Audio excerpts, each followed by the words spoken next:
Welcome in to another edition of Daily Faceoff Live. Tyler Remchuk and Carter Hutton with you. We are, as always, streaming over on the Daily Faceoff YouTube and looking for your inbox questions, either for me and Hutz or for David Pagnotta, our insider, coming up a little bit later on in the show. The show, as always, a presentation of Bet365. Download the app today. Use the promo code NATION. Whatever the moment, it's never ordinary at Bet365. And Hutz, I won't say it when he's here. We don't want to make his head too big, but Pagnotta's been on a pretty good run for us here. He nailed the Luke Evangelista 2x3. He said last week when he made his debut on the show, said, hey, something for Eichel between 13-14 million would probably make sense. And sure as shit, look what went down. Yeah, 13.5. He nailed it right on the head, right in between. So he's been good. He's been all over the map. And what I do like about Pagnotta on the Insider is he gives you stuff, right? You know, sometimes you have people on, and it's a little bit of hearsay. I feel like he really exposes what he's hearing out there. So it should be great to pick his mind. And the stars are coming off the board, so it's an exciting time of year. It might be a boring July 1st for us, but this is still a great time for teams building for the future. Yeah, I mean, this last offseason was a really boring one, and we touched on it with Merrick the other day. I think it might just be a trend here for a couple of years that things are going to be dry come summertime in the NHL. But one of the reasons why we're talking like this, Jack Eichel, 8-year deal announced yesterday with the Vegas Golden Knights. So on the eve of their season opener, they get a massive piece of business done. And, you know, listen, again, there is no comparison to Connor McDavid here. I really think you need to crumple it up and throw it out. And when a player signs for 8 years, like, yes, the AAV is going to be higher. I'm honestly a little bit surprised that this wasn't 15 or even 15 and a half. Like, for me, he didn't even get as much as Leon Draisaitl, who signed his extension 14 months ago now. Like, I was surprised this is low. I mean, part of it might just be Eichel loves living in Vegas, no state tax, all of that stuff that we talk about a lot. But really, like, I thought this would be well north of 14. You know what, Ty, when I reflect on the Jack Eichel signing and my time I spent with him, I spent 3 seasons in Buffalo with Jack, and I kind of got to see firsthand what he went through in that Buffalo market and the losing and the whole neck situation when he wasn't, approved to get a surgery, and he went to Vegas, a team that bet on him, that were like, we will trade for you, we will sign you, we will let you do what you need to do. So I think there's value and loyalty there too, right? He won a Stanley Cup there. This was a team with Kelly McCrimmon who, like, they wanted Jack to do what he needed to do. And I think there's a respect there to Bill Foley and the Vegas Golden Knights. And he wants to be on a winning team, right? You know, you don't want to mess with Happy, right? He's in a good situation where things are good. You don't want to rock the boat. It's a great place to live. They have a really good hockey team for the foreseeable future. So, yes, it's a bit of a haircut. But when we're talking about a guy who's already banked $80 million away with that 8x10, his first big contract, is that haircut even matter? Realistically, there's value for him through his experience of being in Buffalo. You know, this is a star-studded lineup. So I think for Jack Eichel, there's a lot of value to stay in Vegas, knowing what he knows, what goes on across other teams that don't have great lineups like they do. Yeah, it brings his career earnings by the end of this deal up to roughly $199 million. So Jack Eichel's doing just fine, and it reminds me of of a line that Jason Gregor, host of the DFO Rundown here on the Daily Faceoff YouTube, he said it before. Like, listen, if you're in that superstar level of player, like, what does the extra, it's an 8-year deal. What does the extra $8 to $16 million really get you when after taxes, it's actually not that much and all the other stuff. And you're going to make over 150 million in your career. Like, at the end of the day, what's more valuable to you?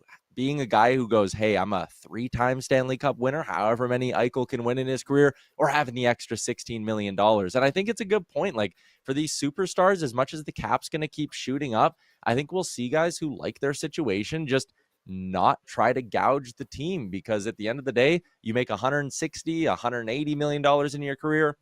Wouldn't you rather have a couple of Stanley Cups? Like, you have already acquired the generational wealth for not just for generations down the line. Like, what more do you need? Yeah, and to go off that point too, there is a value about being in a market and somewhere you love just outside of what you feel, right? You talk about a guy, you have a wife, you have kids, you just want to grow a family, and where you're at, there is value there. Because I think from the outside looking in, people are like, well, if he probably just plays golf every day. He probably just goes to the pool. Like, not really. Like, when you're in a hockey season, the recovery and what goes into it is bare minimum. It's the life outside of that. And then to be, loved by a fan base and to be, like if this goes well after 8 years, he wins another cup, like there could be a statue outside T-Mobile Arena of Jack Eichel, right? Like you're talking about a generational legacy and the fact that you're linked to a great city, a great place where it's not just about your playing days. It's like, where are you planting your roots that you want to live the rest of your life when you're in your 60s, your 70s, you're retired. So I think there is value with that. That's a little more than just that dollar value. Like at the end of the day, Jack's going to be okay, I think, when it comes to his piggy bank. And you can see why, like I'm loading up their Puckpedia. You can see why he wants to commit and why he believes that they can keep winning in Vegas. Heading into next offseason, if you take the Pietrangelo LTIR money and tack it onto the space they have, this team's going to have $14 million in cap space with 10 forwards, 5 defensemen, and obviously Aiden Hill under contract. So you sit there and go, all right, they'll sign their 12th forward and their 6th and 7th defenseman and a backup goalie, and oh shit, they're going to have $10 million still to kind of spend. Like Vegas is a team that could still go out there and, as they're known to do, continue to make big splashes. So the cost certainty, I think, for teams like, again, get Eichel locked up. You have Marner locked up, Hill's locked up, Theodore's locked up. And now every year that the cap's going up, 7-8 million, another 7 million, you're just sitting there counting it up. And if you're Kelly McCrimmon, you're getting ready to probably spend pretty aggressively. Yeah, and that's something that's encouraging too, right? And again, I think that's a maturity on Jack Eichel, the superstar now, versus Jack Eichel earlier in his career, where he was a little more temperamental and worried about optics of contracts and comparables. And these guys are competitive, right? We've touched on this a lot. It's a common topic where they're competitive on the rink, but they're also competitive off the rink, right? In the sense of like, well, if he is getting X, I deserve to get X, and the comparable market of it where, now you start to value that winning as you get a little older in your career. And I think he's given Kelly McCrimmon the ability to be creative now as you move forward on a team that never really seems to hold back too. I think if there's one thing you can say about the Vegas Golden Knights and how they've approached since this franchise came into fruition here not that long ago, is they're aggressive, right? Nobody is off the table. They are going to make moves. They're going to do what they need to do to try to help the Vegas Golden Knights win in the present day. And I think for a superstar or from anyone in that mindset, that's a market you want to be in. Yeah. From a big signing to, we'll call it a smaller signing, from getting the bag to potentially fumbling the bag, Jack Roslovic was one of those guys that, as the first week of free agency went by, it was kind of like, why isn't this guy signed yet? And then you got to August and it's like, well, surely someone will bring him in before camp. And then a couple of training camp injuries hit, most notably down in Florida. And you looked at places like Vancouver and Toronto who had money to spend and places open in their forward group, and nobody signed Jack Roslovic. Well, yesterday, Elliot Friedman with the first report on it that Jack Roslovic is landing in Edmonton on a 1-year deal. It is a $1.5 million AAV, and we'll have David Pagnote on later to maybe shine some light on why this situation turned out the way it did for Roslovic and how much money he potentially costed himself with the way this whole thing played out. But I guess we'll focus more on just the fit here. I mean, Edmonton has a pretty loaded forward group. Nugent Hopkins with 3 points last night. McDavid and Draisaitl up to their old tricks. Mangiapane looked good in his debut. Hyman's on his way back at some point. I'm kind of sitting there going, where the hell's Jack Roslovic going to fit? Yeah, in his game too, right? So the only concern for me is, we've seen it firsthand with the Jeff Skinner experiment where, on the other side of the puck, you need to be good defensively on a team that is star-studded. They're never going to struggle to create offense in Edmonton, right? Now it's going to be, where does he slot in this lineup, right? Where they're trying to add depth, they're trying to move a few pieces. But for me, Ty, the risk is worth the reward if this works out, right? At 1.5, it's not that big of a deal. There's not a huge commitment. And for Jack Roslovic, sitting at home, waiting, watching the season going, it's not helping him in that sense. So for him, he has all the fire lit under him to come in and be a difference maker and help this team.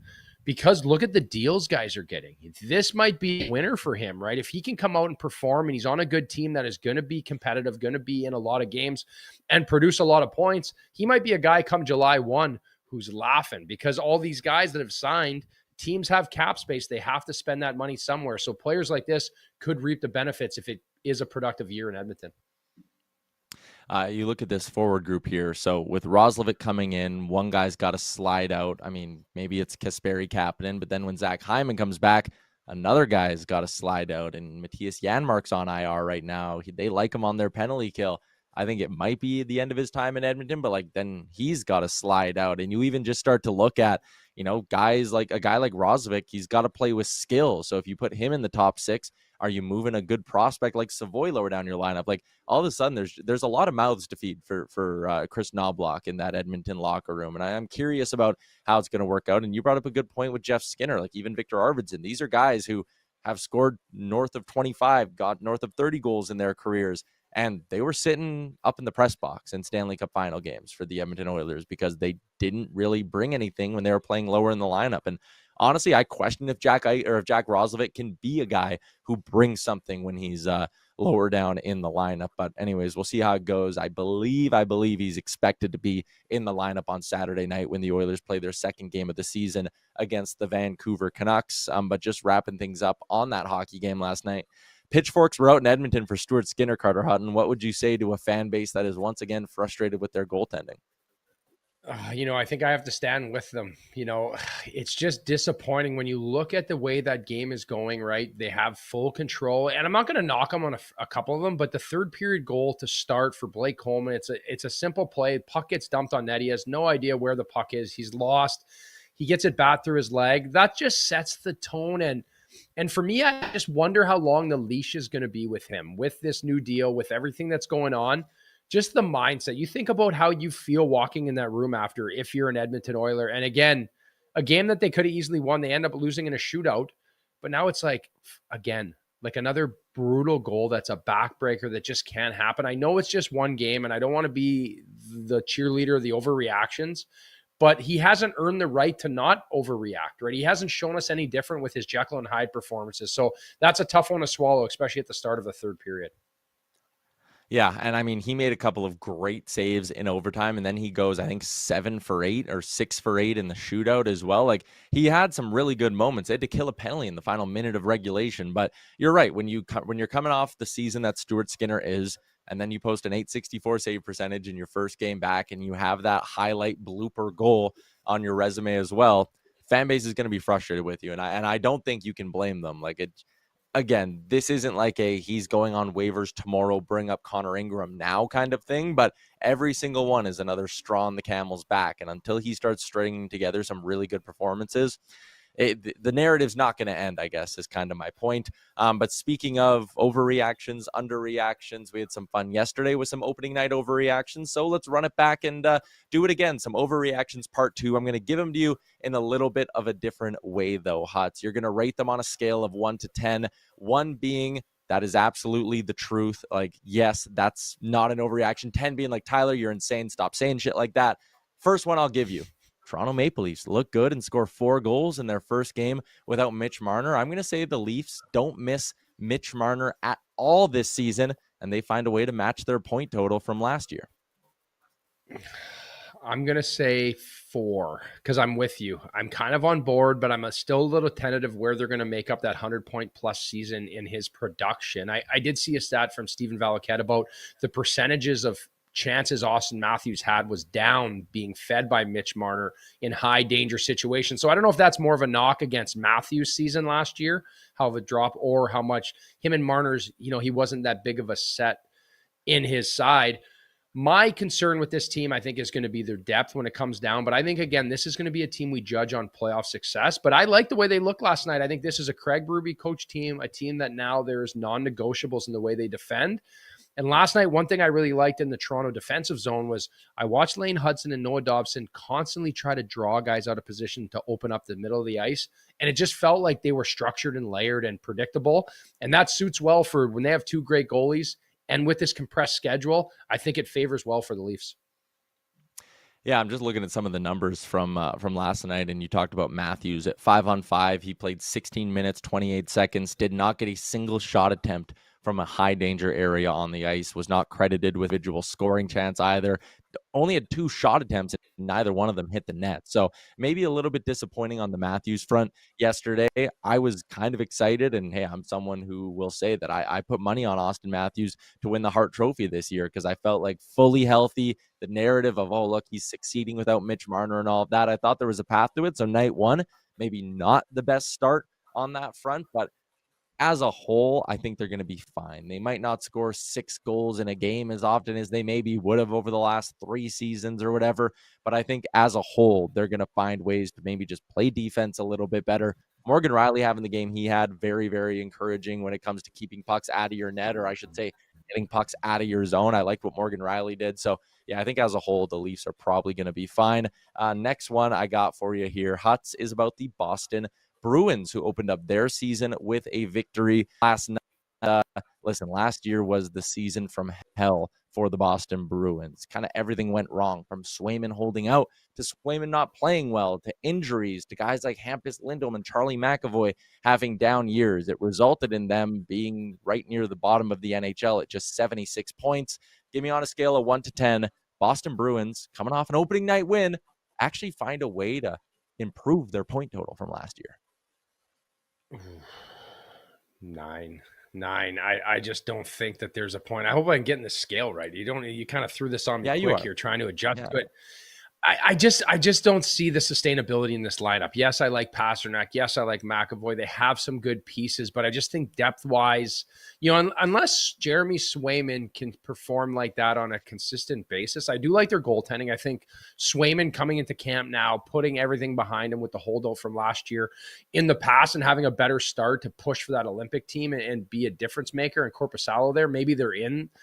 I just think in a star-studded Atlantic Division, who you could make the argument that is going to be the best in hockey, it's really going to be hard for them to make up a lot of ground in this division. So that would be my take. I like them. Maybe they're not as disappointing as they were last year, but I just don't really see them being a factor anywhere down the stretch, Ty. I actually think there may be a path. They're not a playoff team. They're not going from 76 to 92 or whatever it would take to get there. But I just look at that the forward group stinks. Like it's bad. There's no depth there. I even I watched Victor Arvidsson last year. He's not a guy who's giving you quality second line minutes. There's not a ton of upside there. The only young name you kind of like is Fraser Minton, and he's a good story making the team out of camp. But then I look at that blue line and I'm like, I love Mason Lohrei. McAvoy, bounce back season. Hampus Lindholm, healthy. He should be better. Nikita Zadorov on your third pair. I even like Henry Yokoharu to an extent. Like, that blue line combined with Jeremy Swayman just gives me a little bit of a reason to be like, okay, maybe they can get to like the 82-point mark. Like, again, I don't think they're going to be miles better, but and maybe on Swayman, since you're the goalie, how much do you think not having a training camp last year affected a step forward do you think he can take? Like, can he get back to being a 915 save percentage goalie who's considered one of the better goalies in the league? I think so. I think, again, sometimes you are a product of what's in front of you. A lot of the times where you want to be good, you want to have everything, but if you're giving up high quality chances in this league, it's going to be tough. So I think a training camp right away helps. It helps your timing, it helps your reps, it helps everything. Because no matter what you do to train off the rink, and yes, we go through so much rigors of training to prepare for a training camp, nothing really sets your timing like seeing live action. And for me, it's the traffic time. When you watch the NHL in the offensive zone, majority of the game, if you just isolate the goalie, all he's doing is moving and trying to find the puck to set himself up. I think it's 30 seconds of a hockey game, a goalie is actually making a save. So when you really break that down and start to think about how much pre-shot movement goes on, it's huge, right? And then the only really way to get that is through high reps with NHL level players and a preseason and exhibition games, where I feel like once a season starts, it's like trying to catch a moving train. So that's what I felt like for Swayman. So getting off to a good start last night has got to be reassuring for him and for his teammates. Yeah, look good. While we wait for our friend David Pagnota to pop on, we did get a question in the chat here. And, this almost even applies to a guy like Jeremy Swayman, because I don't know if you saw the one goal that they did give up. It was a Stuart Skinner-esque blunder. Again, it was basically scoring on themselves. But we got a question that goes, how does a goalie like Skinner or even Swayman, after giving up the one, how do you stay focused and not lose your confidence after that?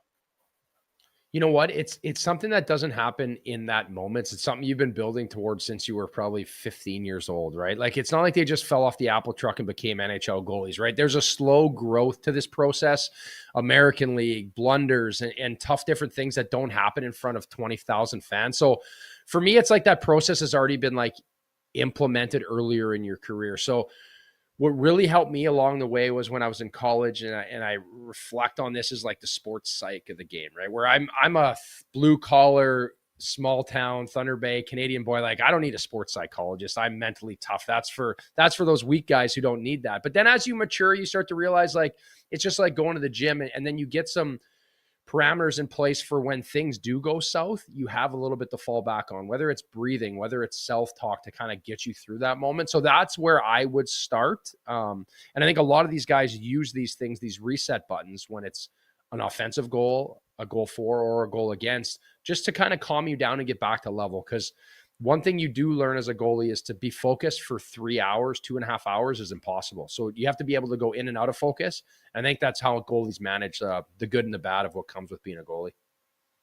And then in and out of focus is interesting to me. You talked about that the other day when we were joking about what you watch on the Jumbotron in between whistles. But let's move on. Let's get to our big segment for the day. The Insider Notebook with David Pagnotta is brought to you by Uber Eats. Uber Eats is enabling fans to maximize their fandom all season long with exclusive game day deals on the app, from game day eats to paper plates if you're hosting, to all the ingredients you need to make your go-to game day dip before, during, and after the game. Uber Eats is assisting every fan's hockey experience all season long.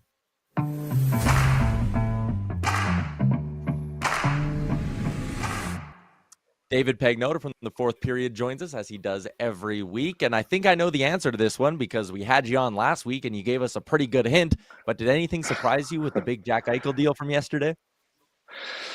No, not particularly. That was the ballpark, right? I think they were pushing the player side, pushing closer to 14, team side pushing closer to 13. All right, guys, let's meet in the middle. And obviously, not as simple as that, but with the structure and everything that was put towards it, they wanted to make this happen. Jack wanted to make this happen. He was going to become the highest paid Golden Knight, as we talked about last week. There's no surprise there. But he comes in at 13 and a half, and 13 and a half in Vegas, boys, is not the same in Edmonton and Toronto and New York and so on. So, get the benefit of the lower cap hit from that regard. But he still cashes in quite nicely. No, Dave, like obviously him getting the deal done and the happiness of being in Vegas and, his dark days in Buffalo where I got to be with him. There's not a lot of sunlight in Buffalo with that lake effect clouds. But, Adrian Kempe, another warm weather guy, is he a guy that we see the next guy to drop here as contracts start to fall off the board here? I thought so up until a couple days ago and up until this morning. They're taking a pause in negotiations right now from what I've been hearing. And what I was told this morning. So talking to a couple of people on both ends of the spectrum, it looks like the Kings and the Kings and Kempe's camp are just going to say, hey, let's take a little time out. We've been going back and forth for a little while. Let's just take a breather and reconvene, I believe, later this month. It's still early. The season just started. Kings pulled out a nice W yesterday in an upside down all over the place game. But look, there's no surprise, no secret, I should say, that Kempe wants to stay. And obviously the Kings want to keep him. But, with Kenny Holland, sometimes, it takes a little bit longer to lock in these types of deals with these caliber players. So they've just decided, let's hit pause. Let's get a few more games in, and then let's reconvene. So that's kind of where the Kempe situation is at the moment. I want to jump in really quick with one here. I heard some reporting about the Lane Hudson thing where it was like, hey, maybe he was comfortable at this number. Then he saw a couple of other contracts get signed and he was like, hold up. Maybe I want a little bit more. Is that maybe what's having an effect on Kempe here too? He's seen the Kyle Connor deal and he's like, hold up. I don't think that's affected it. I think Kaprizov affected the winger market. I think that played a factor in solidifying Connor's deal with the Jets. I think it's going to affect Kempe. It's going to affect Tuck. It's going to affect Panarin and so on, Natchez and whatnot. But I don't think the Connor deal really, affected Kempe's side. I think they understand where they're at. He's going to be in the 11s by all accounts. I think at the start of the offseason when they started discussions, where's your starting point? It's closer in the 10s, and LA was under 9. And I mentioned this yesterday on as well with Irf. That's kind of where things were at then. And then just obviously with the marketplace where it's at, everything kind of shifted. So I don't think it's really that. I think it's, the team understands where the ask is, but the player understands where the team ask is. They've got to find a way. There's still a bit of a gap there, which I think is why they're just going to kind of pause things for the time being and then get back at it in a few weeks. Dave, you kind of mentioned someone there I want to pull the thread on a little bit more, the Tuck conversation, right? And I think of the market and I think of the teams like Buffalo is on the hot seat, right? One of those teams that if they have a slow start, is Tuck a player we see, moved out, especially with, the Oilers having a little more ability to make something happen. Is that a guy you could potentially see in Edmonton? Oof. I think there are a lot of teams that would love to get their hands on this guy if he becomes available. From a contract side, there's nothing new to report. There's nothing really going on at the moment. Yeah, they're going back and forth, and they have an open line of communication. But the negotiation process there's nothing new in that regard. I don't think it's a bit of a worry right now. And if I'm a Sabres fan, I'm not hitting panic buttons anytime soon. And I think they will continue the lines of communication. But to your point, the longer the season goes without a deal, and depending how the season goes for the Sabres, could impact the player's decision and the team's ultimate decision in this one. They want to keep him. He's interested in staying. He has not closed the door on the Sabres at all. But given the circumstances, given where the team's at, unless Kevin Adams just wakes up and says, all right, I'm going to give you this deal 8 times 11 or something like that. This is going to take a little bit of time by all accounts. But again, he hasn't closed the door on Buffalo. He likes it there. It's his home. He wants to, kind of make this work. But interesting decisions because of what you said, where the team is at. If this team doesn't have him signed, and by the halfway point in the season, we already know that we're focusing on 26, 27 for them, then I think you start to have discussions out there. And I would imagine the Oilers would be one of them. But I think a lot of contending teams, as I said, would love to get their hands on a player of his caliber. Yeah, and I mean, a pretty reasonable number as well, which with the double rules being what they are now, like what a potential deadline, a guy who only makes 4.75, it gets a lot easier for a lot of teams to find a way to squeeze him in. Let's talk a little bit more about Edmonton. Jack Roslovic landing in with the Oilers on a 1-year deal, $1.5 million. Insane that this took till basically the second week of October for him to find an NHL home. How much money? Like, this is just, it feels like a massive fumbling of the bag, as the kids say, Dave.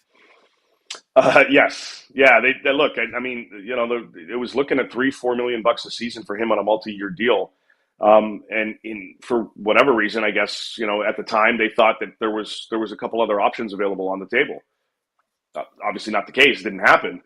And, he ended up switching agents, and they were able to at least get this. Now, this deal kind of shows me this is a prove me type deal. This is a prove me, but at the same time, I'm scratching your back, you're scratching mine kind of thing. I'm gonna come in at this $1.5 million cap hit, but if things go well, you're gonna honor something next season on an extension kind of deal. So the cap hit obviously now is low. The Oilers don't have much room to play with. They want to see what this guy can do. Can he slot into their mid 6? Is he going to be up top? Like, positionally, where are they gonna put this guy? And, you could try one thing. It doesn't work out. He doesn't mesh with certain guys. So you kind of have to move things around. But he missed camp, so it's going to take a little bit of time to get there. End of the day, hindsight is what it is, right? Like, do you go back and sign a 3-year, $10 million contract, or you content with what you got now? I mean, these are the cards that are dealt, and, he'll play them out. But for the Oilers, they're banking on quality depth addition in Jack Roslovic. Not to put you on the spot with this one to wrap up, but like, when I look at this Oilers depth chart we have up, and Hudson and I talked about this earlier, I'm like, okay, this is with Zach Hyman not in the lineup. When he's there, he's eating up a top 6 spot, and Savoy looked good through training camp. Maybe he's still eating a top 6 spot. Like, were there other suitors for Roslovic, or does he view Edmonton as a good opportunity? Because like, the whole time I was looking at, like, okay, there's a top 6 spot open in Florida, and Vancouver's thirsty for forwards. Like, why Edmonton, I guess? I think it's a combo of opportunity plus opportunity, like opportunity to play and opportunity to win. I think he views this clearly as the Oilers still being a legitimate Stanley Cup contender, which I believe they are as well. So you go into that environment, and it's favorable from that side of things. Yeah, there were other teams that were interested in Jack over the course of the offseason, but a lot of teams that were like Toronto, for example, had interest, but they're like their roster's eaten up. They still have too many guys on the roster right now, eating up spots. So they told him, from my understanding, we're interested, but we got to clear out some room before we really get serious about trying to think about bringing you in. I think there were other situations that played out for him like that. And then the longer he waited, the less spots kind of opened up, and the waiting game doesn't always work in your favor. In this case, he still goes to the team that he was, primarily looking at from the get-go. It's just, probably like $2.5 million less than he could have gotten had he signed in July. David Pagnotta from the fourth period. You can also find him right here on the DFO YouTube with the DFO Rundown Insider Edition. Yourself, Irfan Gaffar, dropped a new episode earlier this week. Thanks for doing this. We'll chat again next week. You got it, boys. See ya.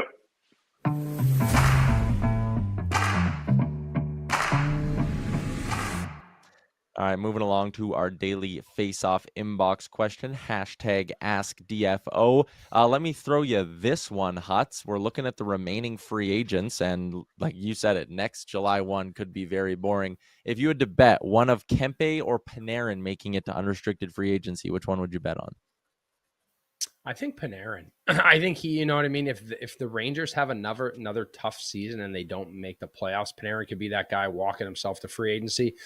And I don't think he's going to be in a rush to sign, right? Like, I feel like if you are the UFA top of the class, like right now with cap space being available, teams are going to have money to spend. Be nice to be the guy at the top of the list, knowing that you're going to make a few extra million just because teams need to add a piece. And he might be that piece that a team wants to try to add a little bit of a superstar power to put him over the top.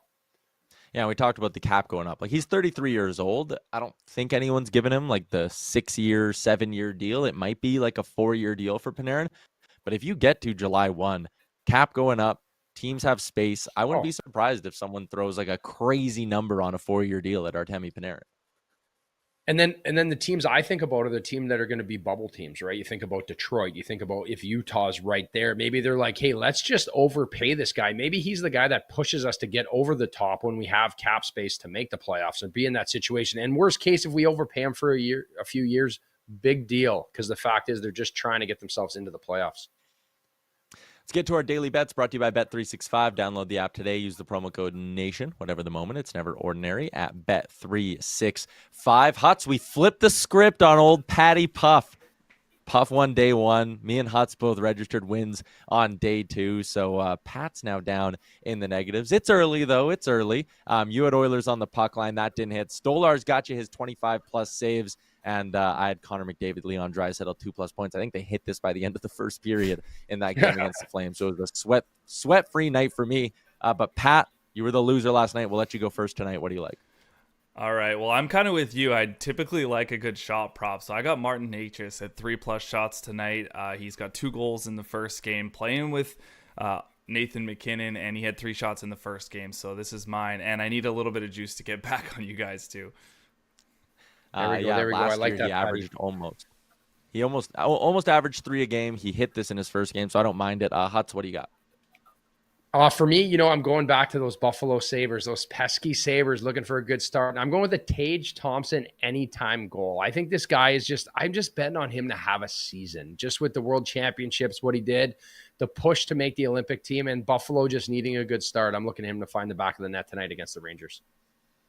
I'm going to go to the shot prop market as well. Uri Slafkovsky had 6 in the Habs opening game. He's plus 205 to get to 3 tonight. I like the juice here. Habs taking on the Red Wings. Red Wings aren't going to be great at preventing. I hate that blue line, so I like Slafkovsky to keep racking up the shots. So a handful of plus money plays from the boys brought to you by Bet365. Wrapping up the show with a little bit of garbage time, and I'm sure we'll have some American viewers that are rolling their eyes at this, but it's our chance. We save it for the end, but we talk a little baseball. But we talked about Crosby and the Blue Jays fever the other day. I thought this was a cool moment during the intermission of the Leafs game. They put the Jays game on the board, and the crowd went nuts when they won.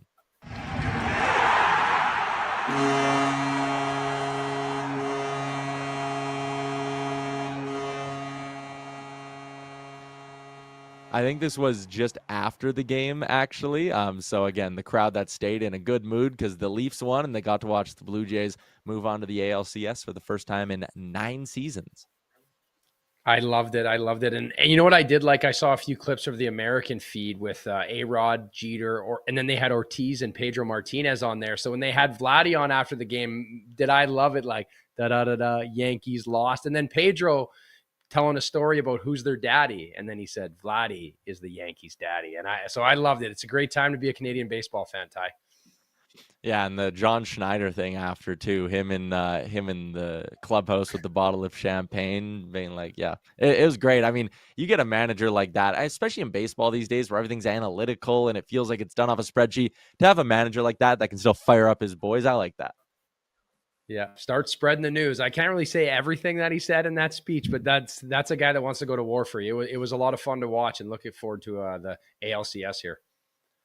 Busy night in the NHL. 1, 2, 3, 4, 5, 6, 7, 8, 9, 10, 11, 12, 13, 14 games on tap tonight. It is a busy one. Matthew Schaefer, NHL debut for the New York Islanders. That should be a good one as well. We're going to have a former NHLer on the show tomorrow, so we look forward to that. But have a good Thursday, everybody, and we'll see you right back here tomorrow, noon Eastern.